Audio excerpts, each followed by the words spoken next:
Well, good afternoon. My name is Hasam Elmetaher, and I'm teaching at Nanzan University. And today I'm going to be talking about English listening skills and how this might relate to active learning. I'm going to go through different research process, as you can see on the screen here, starting from a little bit from the literature and ending with hopefully some time for questions and answers. So, well, it's all started when you go into your listening class, and well, probably most of you have been teaching some listening courses before. And at the time when you tell your students, well, it's time to listen. So students just come in, they are active, they are motivated, they look at you, and then when you start the listening sections, and that's probably you might seen some of them look like this, or even it might actually be even worse like that.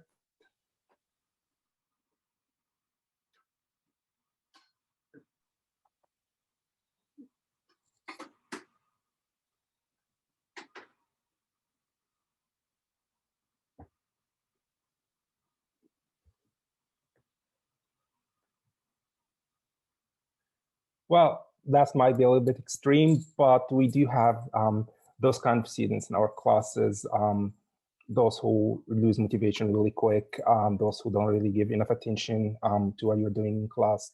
And those kind of attention issues or active listening issues are actually very common, not only in listening class, but in just most of our classes. I'm going to go a little bit back to the literature to understand a little bit of what is actually listening.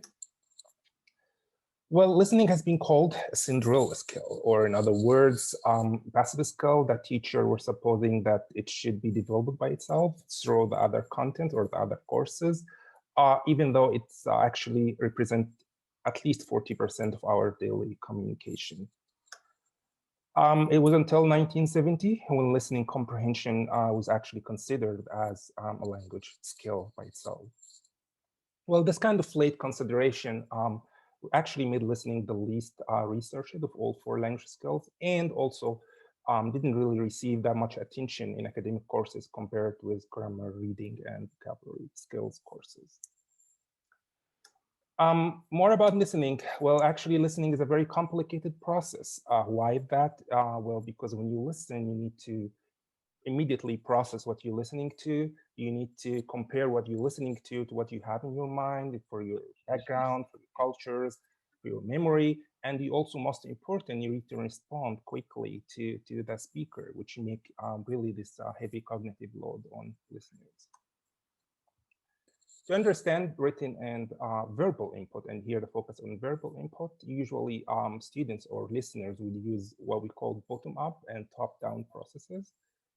Um, the bottom-up listening process is when you really give attention to every single detail from the speaker. For example, if you are having an address, or if someone's giving you an address, so you would really have to listen carefully to every single word, otherwise you may get lost.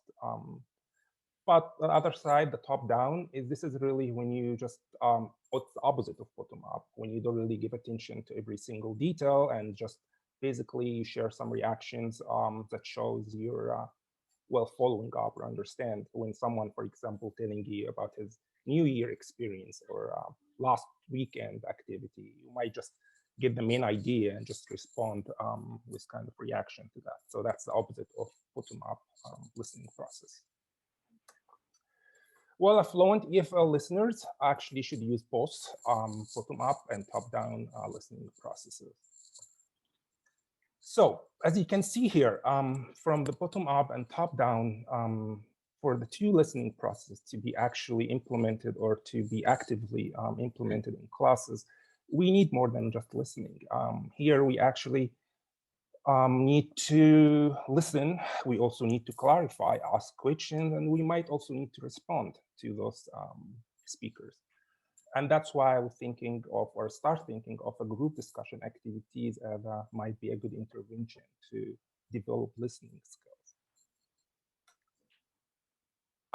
When I was thinking about group activity, that leads me actually to active learning. And why that? Because, well, basically, group work and discussion are among the most important core features in any active learning class. Or in other words, no active learning class without group work and discussion. So you can see that here, very much active learning is connected with a group discussion, but it's not directly connected. There is two more steps between here. So group work activities in active learning are actually called cooperative learning. And cooperative learning itself, it actually can have three different types: informal cooperative, formal cooperative, and paid group. And the difference are, well, informal cooperative, this is when you randomly assign students into groups for a short period of time, couple of minutes, to answer a specific question or to follow up on a certain point in your present or in your lecture. And that's actually fit well with people who like lecturing in class. So they might use some informal cooperative group work in class. Formal cooperative is when you assign students for a longer time with certain goals, certain time. So for example, 1 class, 2 classes, or 3. And you assign goal for that, you provide them with the materials, and you ask for a kind of report. Space group is kind of similar to formal cooperative, but it's a longer term. So that might actually last for the whole term or for the whole year. So they're working within the same group. I picked the formal cooperative for my interventions, as you can see here on the screen. Group discussion actually is under formal cooperative, and which is under cooperative learning, which actually related to active learning. And that's why I called my intervention as active learning group discussion activities. All right. The intervention itself, what did I do? Well, I did create 15 group discussion activities created and implemented in computer lab for 25 L1 Japanese students enrolled in academic listening courses. Each group discussion includes a debatable question, and I'm underlying debatable question because there is no right or wrong, as well as you can justify or support your answers. For example, well, should violent video games be banned? Well, if you say yes, you can support that. If you say no, you can support it. Both answers are correct, as well as you have enough evidence to support what you are talking about. After, so the first what I did is I introduced the question, and then, sorry, on individual page, I ask a student to go ahead, get access to your computer, to your phone, search for an answer for this question. And again, on individual page, and they were actively listening because they wanted to find answer for this particular question. Again, they have been allowed to take notes as they listen, and also they can listen to the same audio several times if they want to. Of course, all audios or videos should be in English only, and they shouldn't watch in full screen mode, so they won't be allowed to read the comment under the video, which kind of things I noticed later on. I'm sorry. So that was the second step. So they have I introduced the question, they individually they went to their computer searching for answers. And after that, they have been divided into small groups, 3 to 5 students, to discuss and share what they have found. So together, let's try to share and find a good answer for today's class question. So again, discuss and share with the keywords within those small groups. The next step, actually, I randomly selected 1 or 2 students from each group to report or to answer their class question. And randomly is very, very important keyword here, because if a student know already who is going to be asked, only that particular student will actually be focusing on the answer. But if they don't know actually who is going to be selected, everyone is really actively participating in the conversation and getting ready because the teacher will maybe pick up.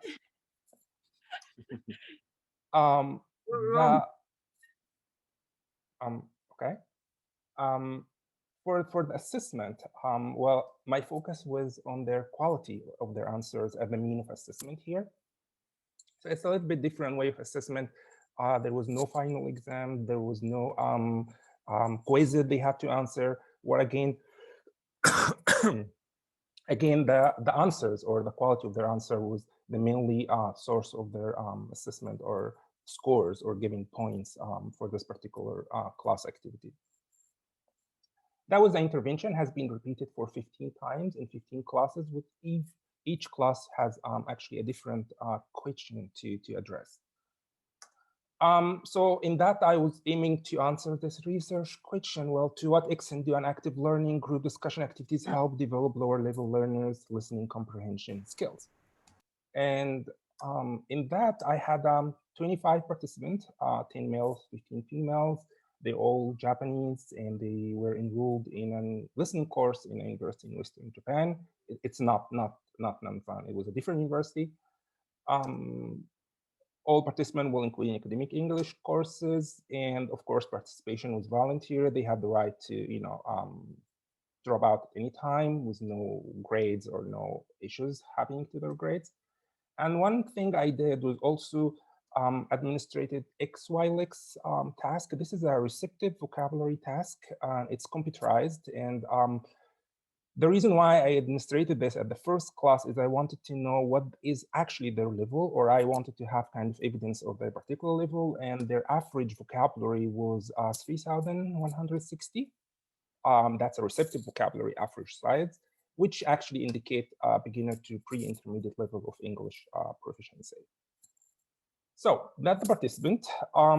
Moving from that, I went to the data collection analysis. I created two different versions of listening tests, pre and post. The listening test would not use it for student grades, but they merely use for research purpose, so I can have some data to report. Post versions of the test were actually equal in difficulty, number of type of question, possible score, time provided. Of course, each test had multiple choice question, true, false, comprehension, and each test lasts for 45 minutes. They were allowed to listen one time only. The audio that comes with the test were actually similar to the kind of topics they have been experienced in the 15 classes. Although it's not the same audio they were listening to, of course, because they were searching online, or might be similar to them a bit. Again, the tests were used only for research, and this taught the two tests, the pre and post tests, the student had their experience. 45 minutes was more than enough time for them to take the test. And as I mentioned, they only listened to the audio one time only for post versions of the test. From that, we got here a significant improvement of, well, I did t-test to see the pre-post tests, and we had a significant improvement with 3.74. It's highly significant, which indicate that for some, well, the intervention that has been implemented was quite successful in developing, or might be successful in developing their listening skills. So that's actually lead back to a little bit of the discussion here with, well, Crash in 1985 argued that language can be acquired with comprehensible input. And probably that's why most of the studies have been focused on intensive and extensive listening. Thank you. Okay, the paper here is taking actually a different approach, that listening as a receptive or passive skill, which is a kind of keyword here, can be actually developed through interaction, can be developed through discussion. Well, if you have enough input, followed that by discussion, that's what actually might help listening. But here the point is, well, that actually comes with Ellis 1997, when he argued that, well, language acquisition can happen through interaction. So the point is, well, if students can develop their listening through intensive and extensive listening, and at the same time they can develop the listening as proved by the study during or through interaction. So why we need to go through interaction? I mean, intensive and extensive listening has shown to be an effective way to develop student listening. So why do we need an interaction way of teaching listening? Well, because it's not just listening skill. When I tried that with my students, it didn't just was listening skill. Well, I actually looked at their speaking also. It was somehow because they had to, well, you had an input and then you had to practice that input with an output activity. So it actually also developed their speaking somehow, was also involved with some communication skills. It also developed a little bit of the writing skills too, because note-taking, they were listening to the videos, they were taking notes, and they were sharing their notes with their classmates. An important point, they didn't actually know about the question before, so they didn't actually have any material prepared before. So all the notes they had were their from their actual listening, from their active listening inside the class. Also, there was a label of interest. Well, a lot of active listening, a lot of motivation because they're sharing, they are focused on the task, which actually develop their interest and motivation. And well, research skills too, because they had to find the information by themselves. And above that, well, no textbook needed. I mean, I didn't use any textbook for this class because simply I didn't need it. I didn't need to use a prepaid audio, which comes usually with the text. Students had to find their own audio that they enjoy to listen to. And or list teacher preparation as well. Because, well, if you're doing this, if you have your 15 question set and the student really know how the process works, things goes really smooth. At the same time, you're observing, giving feedback for them during the process. So to make things more practical, and I want to give a little bit of time for questions, I created what I called 4Q teaching strategy. And what's 4Q? 4Q meaning 4 questions. So basically, those 4 questions for teachers who might be interested to implement such intervention in the classes, they might think about those 4 questions in class. Well, question number 1, in your listening class, do you set goals, debatable question, provide access to appropriate material? Now, that's an important thing here, because you need to let students have an access to things that they can get information from, PCs, internet access, CDs sometimes, permission to use personal cell phones if you don't have a computer lab, and ask students to individually search for information. If you do that, if you don't do that, I guess you might have some issues related to motivation, active listening, or language development in general. If you do, this would lead you to the second question. Do you assign students in formal different groups with certain time frames to share and discuss their findings or notes? Again, if you don't do it, you probably would have the same issues related to the same motivation or active listening. If you do answer the second question with yes, then probably would lead you to the third question. Do you randomly choose a student from each group to report the group discussion under the class this question? Again, if no, you might have the same issues. If yes, it would be the last question. Do you assess a student based on the quality of their discussion and report? Sorry again. Well, hopefully, if you do this, this might actually help this sad student over here to be a happier one, which actually it's our goal in our main goal in our language class, just to make students happy with their learning and happy with their learning process and development. All right. As a future research, well, the study can be replicated, hopefully with a larger population, different language levels, and other language skills, other passive language skills like reading. And I'm emphasizing here the word passive because usually that's where students lose motivation really quick. And yeah, and that's my references here. I'm trying to give a couple of minutes for any questions and any questions. That's my email and my name over there, and happy to answer any questions. We have 6-7 minutes, so great.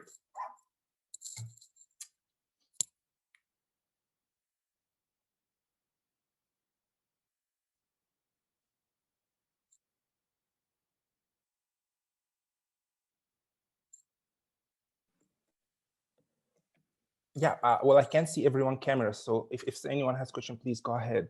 May I ask one question? Yes, Hasam? please. Thank you for sharing. I'm wondering why you include the skill to improve the listening skill, like for example, research skill. Could you briefly explain? Okay, sure. Well, with research skills, I mean, student would search for answers to the class question, and that's how they're going to use the internet. They're going to use different resources to find an answer with enough citation. So when they report their answer, they're going to say, well, probably violent games are not good in Japan because of 1, 2, 3, according to this particular source of information. So they learn how to cite things. They learn how to find credible, valid information. And most important, they learn how to use evidence and support their answer, well, opposite to another group or defending with different group. Because if you are teaching an advanced class, another step that might probably work is you can create a kind of debate between different groups if they have different answers to the same question that you proposed at the beginning of the class. So by research here, I mean finding information, cited those information by referring to their references or citations. resources. Thank you. Sure.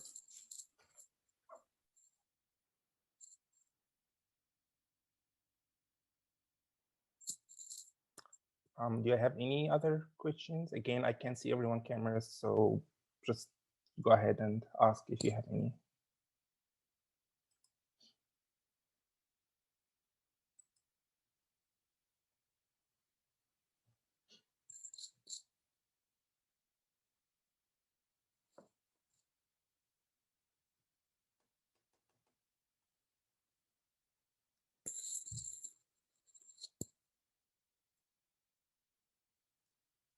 Okay.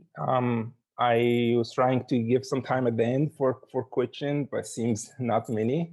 So I'm gonna probably leave this back to the room facilitator to go ahead. Okay, thank you, Hasam. Can you share your email just one more time in Sure. case somebody wants to email you? Okay. Well, yeah, that's my email over there. Feel free to email me if you have any further questions. I'm also teaching English at Nanzan University, so I'm in Nagoya. If some of you are within the same city, happy to talk sometimes if you have similar interests. Hasam, I had a question for you here at the end. Please. Were you teaching on campus or was this done online? For that particular intervention, that was last year, and that was on campus. That wasn't in Nanzan. That's actually just before the Corona situation thing. So it was face-to-face interaction, which I hope this is gonna get back to normal. I hope from the next academic year. So probably the Corona thing is not what we're gonna be in forever. So yeah. Okay, thank you. Hi, Hasam. Which department are you working in Nanzan? Foreign language department. What's it called? Language Center Department or Foreign Language Center Department. I see. I'm working for the Global River Study too. So that's okay. why. Yeah. Oh, I'm yeah. also the You're working on in that too. Okay. Yeah, Nanzan, Okay. yes. Okay. Yeah. Probably for the department. Yes. Well, we are going to teach 100 minutes next year, academic year. Yes. Do you Yes, remember? Yes. Yes, that's true. How can we do this? Yeah, I understand. Well, talking of time thing, when I was administrating this intervention, it was at that time it was 30, 20, 20. I mean, 30 times of students searching for the ideas, 20 minutes discussion, and 20 minutes for reporting. But then I increased that later on to 40, 40, 20, 20. So 40 for searching, 20 discussion. So it was almost 1.5 hours for class time. And also I could use more time to get the class evaluation from students. That's why, yeah, 100 minutes, maybe not bad. We'll try. We see. Sure. So Jared, I'm just gonna give this back to you, and hopefully for the next presenter, then unless anyone has any other questions. Okay, thank you very much. Sure. Thanks a lot.